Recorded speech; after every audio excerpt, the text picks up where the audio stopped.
Love marriage பண்ணிட்டு போறது, அது ஜாதி விட்டு ஜாதி பண்ணிட்டு போறது, செத்து போனதுக்கு அர்த்தம். சில அப்பா அம்மாக்கள் இருக்கிறாங்க. எப்படின்னா, தன்னுடைய பொண்ணோ இல்லை பையனோ வேறு ஜாதியில் கல்யாணம் பண்ணால் அவங்களுக்கு அது பொறுக்காது.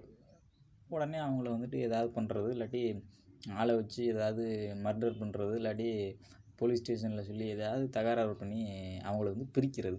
ஏன் இந்த மாதிரி பண்ணணும்? உங்களுக்கு அதில் விருப்பம் இல்லைன்னா அந்த பொண்ணு வந்து தனியாகவே இருக்கட்டும், உங்களோட அது சேர வேணாம், அது அவனை சந்தோஷமாக இருந்துட்டு போகட்டும் அப்படின்னு விட்டுற அந்த மனநிலைமை உங்களுக்கு வந்து பாதி பெற்றோர்களுக்கு வந்து இல்லை இன்றைக்கி.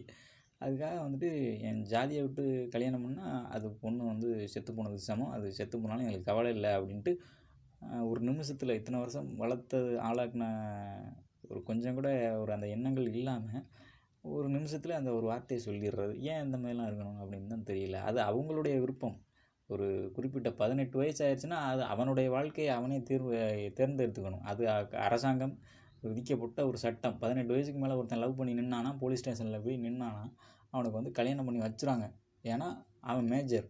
அப்படி இருக்கும்போது நீங்கள் இடையில ஏன் இந்த மாதிரி எங்களுக்கு அது விருப்பம் இல்லைன்னா, அவன் வாழ்க்கையை அவன் தேர்ந்தெடுத்துக்கிறான். அந்த பொண்ணோடையோ இல்லை அந்த பையனோடையோ அவங்க வாழ்ந்தாங்கன்னா அவங்களுக்கு அது சந்தோஷமாக இருக்கும். அப்படின்றதுனால தான் அந்த ஜாதி மதம் பாராமல் வரக்கூடிய அன்பு அப்படின்றது வந்து பெரிய விஷயமாக பார்க்கப்படுறாங்க. ஆனால் இது வந்து உங்களுக்கு வந்து பெரிய விஷயமா நம்ம வந்து ஜாதி விட்டு ஜாதி கல்யாணம் பண்ணுறோம், அது வந்து எப்படி நாங்கள் ஒத்துக்கிற முடியும் அப்படின்ட்டு இவங்க வந்து நிறைய பேர் இந்த மாதிரி இருக்காங்க. இந்த மாதிரி மனநிலைமையில் இருக்கிறவங்களுக்கு வந்து ஒன்று தான் சொல்ல முடியும், அவர்கள் விருப்பத்திற்கு மாறாக நம்ம எதை செய்தாலும் அரசாங்கமே வந்துட்டு அதுக்கு தடையாக இருக்கிறவங்கள வந்து ஜெயிலில் தூக்கி போடுது அப்படின்றத நம்ம தெரிஞ்சுக்கணும்.